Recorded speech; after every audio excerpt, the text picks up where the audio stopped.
Sud Radio, le 10h midi, mettez-vous d'accord, Valérie Expert. Bonjour à toutes et à tous, heureuse de vous retrouver. Nous sommes ensemble pour le 10h midi, 2 heures d'infos, de débat avec Gilles Gansman. Bonjour Gilles, Valérie. Votre zapping dans un instant pour faire réagir j'ai des choses les pour débatteurs. Et puis bonjour Félix Mathieu, c'est quoi le problème aujourd'hui? On va parler des EHPAD, de nos aînés qui sont souvent abandonnés. Enfin, l'image des EHPAD, on ne peut pas dire que ce soit formidable.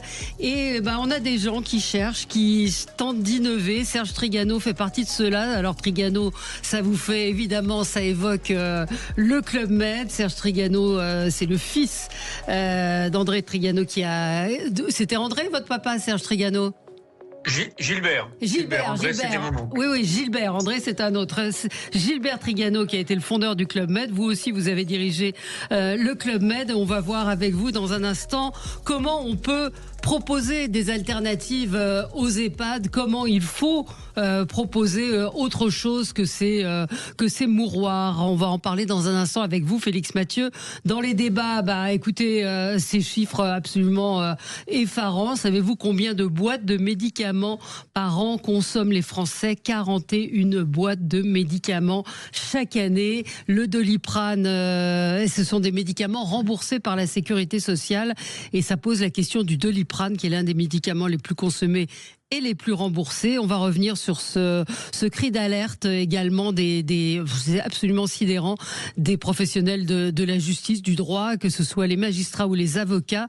On apprend, c'est un grand article dans le Figaro, que les juridictions vont devoir libérer des criminels dangereux parce qu'ils n'ont pas pu être jugés dans les temps qui normalement sont les délais légaux. Donc aujourd'hui, il va y avoir dans quelques mois on parle, quand on dit délais légaux, 75 mois, ça veut dire près de 6 ans. On va en parler. Est-ce que vous avez été confronté à la justice? Est-ce que vous avez remarqué ces lenteurs? On en parle, et puis on parlera également de cette décision de la Cour. Je pense que ça devrait vous faire réagir. C'est la Cour de cassation qui estime que gifler ou insulter son enfant reste interdit. Alors pour ça, j'ai été un peu fouiller un son. Vous savez que j'ai toujours un petit son lié à nos débatteurs et à l'actualité. Ouais. Alors Valérie, je vous emmène dans une autre époque. Je vous emmène en 1979, où évidemment le martinet et la fessée étaient assez courantes dans ces années-là. Et cette année-là, en 1979, la Suède interdisait, donc avec beaucoup d'avance, tout châtiment corporel sur un enfant. Voilà comment, à l'époque, Léon Zitrone a présenté l'information aux 20h d'Antenne 2. Vous allez voir, la séquence est savoureuse.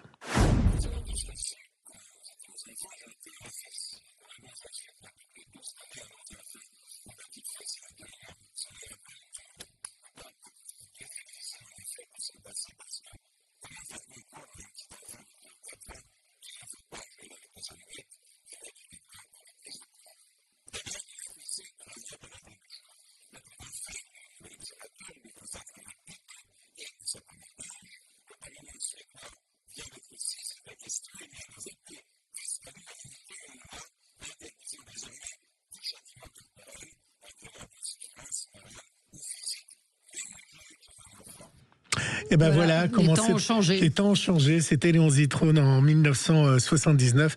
Vous pouvez réagir évidemment à un autre standard sur cette époque-là. Et puis avec vos débatteurs, vous reviendrez en parler évidemment sur cette décision de la Cour de cassation. 300. Alors les EHPAD, les maisons de retraite, les EHPAD en particulier ont été à la une de l'actualité à plusieurs reprises. Et c'est vrai que l'image qu'on a des EHPAD ou des maisons de retraite, parce qu'il y a aussi les résidences seniors, c'est pas glorieux, Félix Mathieu. Donc c'est quoi le problème avec ces EHPAD et est-ce qu'il y a des solutions? On va voir que oui avec notre invité dans un instant, Serge Trigano, qui est avec nous. Bonjour Serge Trigano, fondateur de Casa Barbara, et vous allez nous expliquer en quoi vous voulez vous renouveler justement ces résidences seniors. Oui. Alors Félix, c'est vrai que c'est souvent perçu comme un mal nécessaire d'aller en EHPAD. On a ce mot de mouroir même qui revient souvent, un terme assez violent finalement, mais c'est vrai que les sondages le montrent, les gens ne se voient pas, ne se projettent pas en EHPAD. Il y avait un sondage IFOP pour le Synerca il y a quelques années qui nous disait que, par exemple, 8 sondés sur 10 disent en France je mettrai jamais mes parents ou un proche dans un établissement spécialisé, ça sera à la maison, à l'ancienne si besoin un jour. Les gens disent ça quand ils sont pas confrontés à la situation. Sauf que bon, dans les faits, quand on y est confronté, c'est pas forcément comme ça que ça se passe. D'ailleurs, les sondages le montrent. En France, on va beaucoup plus avoir recours pour les vieux jours aux établissements spécialisés, aux EHPAD, que par exemple dans les pays d'Europe du Sud, méditerranéens, où on a encore davantage, la tradition. On a encore plus, voilà, cette tradition, cette culture d'accueillir les parents ou les grands-parents à la maison. Mais effectivement. Ça souffre il y a ce livre, Les Fossoyeurs, qui a pas aidé évidemment ces révélations. Sur Orpea. Oui, notamment Orpea, oui. Par exemple, la moitié des sondés aussi dans ce même sondage, quand ils se projettent pour leur propre vieux jour, disent qu'ils ne se voient pas, qu'ils s'imaginent pas un jour devoir aller dans ce type d'établissement. C'est-à-dire que quand on n'y est pas confronté, on s'y voit pas, notamment effectivement du fait de cette mauvaise image des EHPAD et plus généralement des établissements spécialisés pour les personnes âgées. Sauf que, effectivement, on risque bien d'y être confronté un jour ou l'autre. Les professionnels du secteur nous disent qu'à horizon 2040, on pourrait être à 300 000 personnes âgées dépendantes en plus qu'il faudra bien accueillir d'une manière ou d'une autre quelque part. Oui, alors évidemment il y a des solutions qui existent. Alors là on parle des EHPAD avec Serge Trigano, on va parler des maisons, des résidences seniors qui sont souvent pas vraiment mieux loties, mais c'est vrai qu'il y a des solutions qui existent et qui se développent. Des résidences, des immeubles avec appartements privatifs, mais aussi des espaces communs, des services de restauration, objectifs un peu réhumanisés, tout ça, que ça paraisse moins clinique. Évidemment, quand on parle d'EHPAD, on parle d'espaces médicalisés, mais ça n'empêcherait pas idéalement un peu de convivialité. Enfin, du moins, on pourrait l'espérer. Environ 2 millions de personnes âgées en France souffrent de solitude, quand même, nous disait un baromètre des petits frères des pauvres. 2 millions de personnes, c'est pas rien. Reste ensuite la question des prix, quand on le peut, évidemment. Si on prend les EHPAD publics, même les EHPAD publics les moins chers, ça descend rarement quand même sous les 1 350 € par mois. Bon, il faut quand même pouvoir. On est plus souvent au-dessus plutôt des 1 850 € par mois. Oui. Il y a notre amie, Véronique de Villèle, qui donne du sport. Du sport, des cours de sport dans certaines... toute une nouveauté de maisons de retraite. Serge Trigano, on ne parle pas d'EHPAD dans ce que vous avez voulu développer, donc Casa Barbara. Racontez-nous un petit peu ce que vous avez voulu faire. Vous êtes un spécialiste, encore une fois, de l'hôtellerie. Vous avez créé des hôtels comme le Mama Shelter. Et donc, Casa Barbara, c'est à Nice, une résidence dédiée aux seniors actifs. Donc, on ne parle pas d'EHPAD, mais on parle tout de même de seniors qui ne peuvent plus rester chez eux seuls. Oui, je crois que l'enjeu, c'est la solitude quand on vieillit. Même si on a un très bel appartement, on reste dans son appartement seul à attendre la visite des enfants, des petits-enfants qui viennent ou qui viennent pas. Donc, nous, ce qu'on a essayé de faire, c'est de faire des lieux dans lesquels les gens se sentent bien. Je crois que pour bien vieillir, il y a trois piliers du bien vieillir. Il faut bien manger, faut bien s'entourer et il faut bien bouger. Bien manger, on s'est associé avec Pierre Gagnère, ce qui fait qu'on a une cuisine plutôt meilleure que ce qu'on trouve dans les maisons classiques. Bien s'entourer, c'est la notion de communauté. Encore une fois, c'est l'idée de jamais être seul, et ça, c'est un petit peu notre savoir-faire avec ce qu'on a fait avec le club. C'est une ancienne du club qui anime la résidence, qui s'appelle Zaza. C'est tout un ensemble d'hommes et de femmes qui font vivre la résidence, y compris nos résidents. Il y a une Américaine qui donne des cours d'anglais, il y a un gars qui s'occupe du théâtre. Enfin voilà, c'est tout un ensemble de gens. Et puis après, il faut des activités. Il faut sortir en ville, il faut bouger, il y a une salle de cinéma, il y a une salle de sport. Voilà, donc on essaye de faire un lieu dans lequel on vit bien et on retarde le moment où il faudra aller en EHPAD, parce qu'on sera peut-être à un moment donné obligé d'y passer, mais c'est vrai que c'est la dernière étape. C'est la dernière étape et ça permet peut-être de maintenir plus longtemps l'autonomie et l'indépendance à partir du moment où il n'y a pas de réels gros problèmes de santé, mais sur le moral. Et je trouve que vous ayez cité dans les 3 piliers l'alimentation, c'est très important et on n'en parle pas suffisamment parce que c'est essentiel de bien se nourrir, d'avoir du plaisir à manger. Oui, il faut à la fois manger sain et en même temps se faire un peu plaisir, parce que quand on vieillit, le bien manger, ça fait quand même partie des petits plaisirs de la vie. Voilà. Alors au début, nous, on avait fait tout un système avec petit déjeuner, dîner. On s'aperçoit assez vite qu'en fait, son petit déjeuner, on préfère le prendre dans son appartement ou dans sa chambre. Le dîner, quand on vieillit, on mange assez simplement. Le moment de convivialité, c'est le déjeuner. Voilà. Et donc, c'est le déjeuner. Ils sont abordables. On peut déjeuner au Casa Barbara à 20-22 euros avec un entrée, un plat ou un dessert. Et encore une fois, c'est une carte qui a été faite par Pierre Gagnère, donc ça permet une certaine garantie de qualité et de produit.